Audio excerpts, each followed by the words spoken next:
सबसे पहले आप इस तरह नॉक करें डब्बे को। डब्बे के अंदर जो परिंदा होता है वो अलर्ट हो जाता है और अंडों पे जो मादा बेटी भी होती है वो अंडे ख़राब नहीं करती अगर वो ऐसे आप अचानक से खोल देंगे।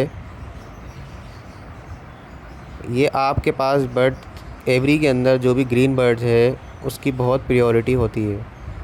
ये आप अपने शेड में से ख़त्म ना करें क्योंकि इसकी फ़र्दर पेयरिंग बहुत अच्छी होती है। ये आपके सामने कुछ पीस नज़र आ रहे हैं। इसमें green opaline pale fallow, parblue opaline pale fallow, ये सब स्प्लिट पेल फेलो हैं और पार्बलो स्प्लिटिनो।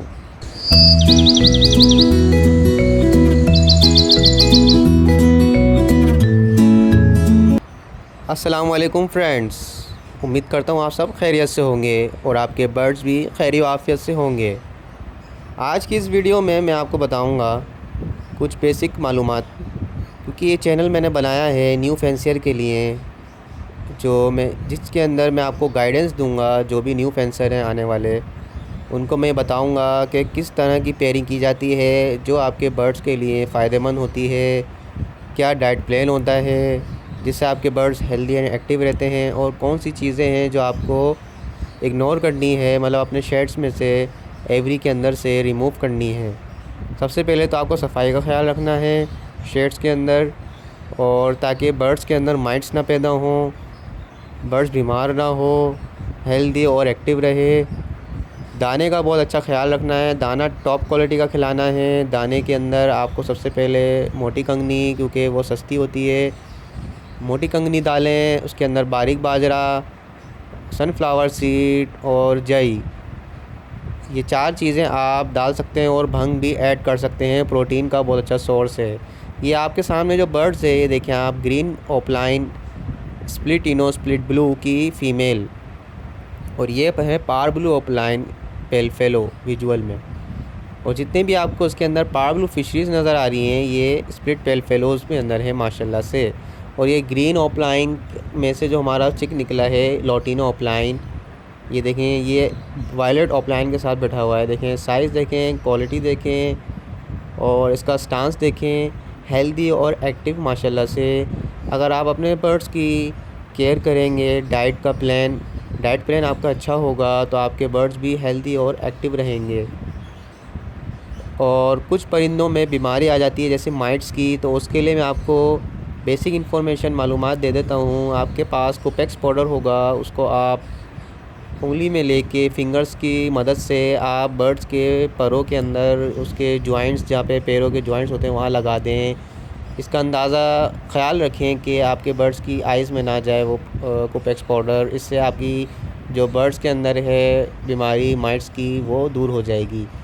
ये देखिए माशाल्लाह से सामने पार्बलू पेस्टेलिनो, डेकिनो, parblue opaline pale fallow visual में, ग्रीन ओपलाइन स्प्लिटिनो की फ़ीमेल।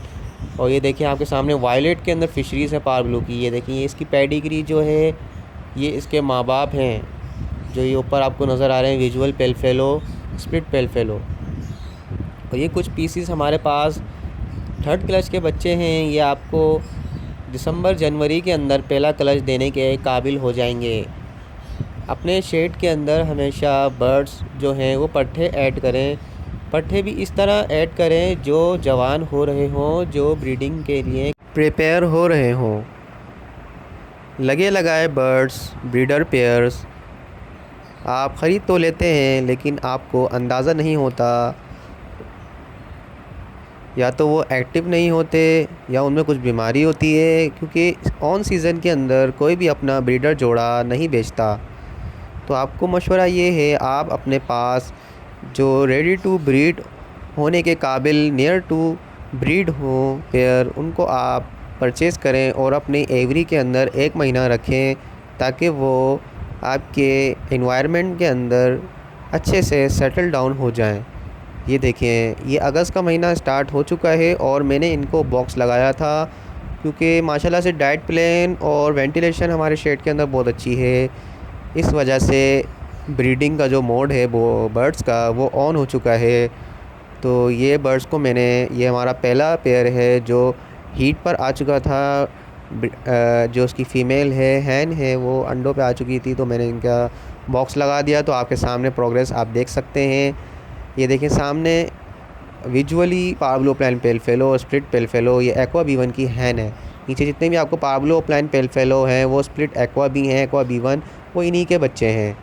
माशाल्लाह से इनकी ब्रीडिंग स्टार्ट हो चुकी है। और कुछ हमारे पास कलर लवबर्ड के भी पीस हैं, ये भी हमारे होम ब्रीड हैं। देखें इनका साइज़ देखें, एक्टिवनेस देखें, और इनमें भी बहुत सारी परेशानी जो है वो मैंने सामना उसका उठाया है। जैसे कि एग बाइंडिंग इस फ़ीमेल के अंदर 2 मरतबा आ चुकी थी, क्योंकि शुरू में इतना आइडिया नहीं था। आपको ज़्यादा मिक़दार सनफ्लावर की नहीं रखनी है, हर चीज़ बैलेंस रखनी है। हर चीज़ आपको अपनी डाइट के अंदर बैलेंस रखनी होती है। किसी चीज़ का भी इजाफ़ा और किसी चीज़ की भी कमी आपके बर्ड्स के लिए नुकसानदेह साबित हो सकती है। अगर आपको दाना बनाना है 10 किलो का, तो उसमें आपको 5 से 4 किलो या 6 किलो मोटी कंगनी, 3 किलो बारीक बाजरा और 1 पाव जई, 1 पाव सनफ्लावर सीड और आधा किलो भंग, ये आपके पास टोटल 10 किलो का दाना बन जाएगा समर का।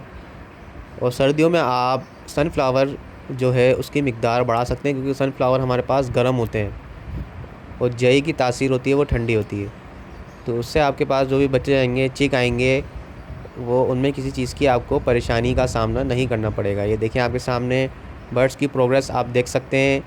शाइनी बर्ड्स, शाइनी कलर आप ऐसे चाहते हैं तो आप अपनी डाइट प्लान ज़रूर ऐड करें उसके अंदर, जिसमें मैं ऐड करता हूँ लाल लोबिया, सफ़ेद लोबिया, काला चना, गंदम और हरी मूंग की दाल, चने की दाल और चावल। इनको मैं एक दिन पहले पानी के अंदर भिगो देता हूँ, उसके अंदर थोड़ा सिरका डाल देता हूँ ताकि वो अच्छे से नम हो जाएं। और एक दिन बाद इनको बॉईल करके 2 मिनट बॉईल करके अच्छे से सुखा के क्रश करके फिर इनको प्रोवाइड कर देता हूँ, जिसके अंदर 3 सिरप मैं ऐड करता हूँ। क्योंकि ये जो परिंदे हैं ये जंगल के अंदर घूमते हैं और ये अपनी जो इनकी ज़रूरियात होती हैं वो पूरा कर लेते हैं। ये देखिए आपके सामने ये शेड है, शेड का जो भी टेम्परेचर है ये मेरा ये मेंटेन रहता है। ह्यूमिडिटी आपकी 50 से कम नहीं होनी चाहिए और 80 से ज़्यादा नहीं होनी चाहिए। और बर्ड्स का रूम टेम्परेचर वेंटिलेशन में होना चाहिए 30 से 35 के दरमियान आपका जो भी है डिग्री सेल्सियस रहना चाहिए शेड का। और ये भी आपके सामने जो नज़र आ रहे हैं सारे पीस, ये 3rd क्लास के बच्चे हमारे। इनकी देखें एक्टिवनेस देखें, शाइनिंग देखें, ये सब डाइट प्लान का कमाल है। जिस भाइयों को भी ये बर्ड्स चाहिए वो हमसे ज़रूर रब्ता करें, दिए गए नंबर पे कांटेक्ट करें, मैं आपके साथ ज़रूर ताउन करूँगा। रीज़नेबल प्राइस के अंदर सारे आपको बर्ड्स पेडिग्री बता के सेल किए जाएंगे और इंशाल्लाह आपके घर में भी ये अच्छे से ब्रीड करेंगे। पेलफेलो बर्ड्स की म्यूटेशन हमारे पास ज़्यादा लगी हुई हैं, क्योंकि ये बहुत ही परिंदा माशाल्लाह से खूबसूरत परिंदा है। अल्बाइनो, क्रीमिनो, डेकिनो के बाद अब हमने अपने शेड्स के अंदर अपग्रेडेशन जो की है वो पेलफेलो की है। स्मार्ट ब्रीडर का काम ही है ये, वो अपने शेड को साल ब साल अपग्रेड करे। न्यू म्यूटेशंस के साथ मार्केट को देखते हुए अपने स्टेप को रखे मार्केट के अंदर, ताकि वो रनिंग आइटम को अपने शेड के अंदर रन कर सके। परिंदे सारे ही अच्छे होते हैं, लेकिन कुछ हमें मार्केट के हिसाब से भी चलना होता है। जैसे कि पुरानी गाड़ियाँ जो भी मॉडल हैं वो अब सस्ती बिकती हैं, और नया मॉडल जितना भी आपके सामने हल्का हो, इतना बेनिफिशियल ना हो, चलाने में मज़ा भी ना आए, लेकिन वो नया मॉडल होने की वजह से उसकी प्राइस हमेशा अप ही रहते हैं। तो ये आपको मैंने छोटी सी मिसाल दी है, तो आप अपने शेड को जो है वो ज़रूर अपग्रेड करें। पेलफेलो बर्ड बहुत माशाल्लाह से परिंदा खूबसूरत परिंदा है। और देखें वायलेट डन फेसिस, इस तरह के डन फेसिस के अंदर शार्पनेस पैटर्न और shiny birds, healthy and active, ऐसे साइज़ के बर्ड्स अगर आप अपने शेड के अंदर रखेंगे, ये बहुत माशाल्लाह से एक अच्छी एक्टिविटी भी है। परिंदे आपके घर में होंगे, सिंगिंग करेंगे, माशाल्लाह से इनकी वॉइस भी बहुत अच्छी होती है। ये आपके घर के कोने के अंदर रौनक लगा के रखेंगे। जिन भाइयों को भी शौक़ है माशाल्लाह से वो ये शौक़ पूरा कर सकते हैं हमारे ज़रिए। तो दिए गए नंबर पे कांटेक्ट करके हमसे ज़रूर रब्ता कीजिएगा और अपने बर्ड्स के अंदर जो भी आपको परेशानी का सामना पेश आ रहा है वो आप हमारे साथ शेयर कर सकते हैं, मैं आपको ज़रूर गाइड करूँगा। तो ये थी आज की वीडियो। उम्मीद करता हूँ आप सबको ये वीडियो पसंद आई होगी। तो मिलते हैं नेक्स्ट वीडियो में, जब तक के लिए अल्लाह हाफ़िज़।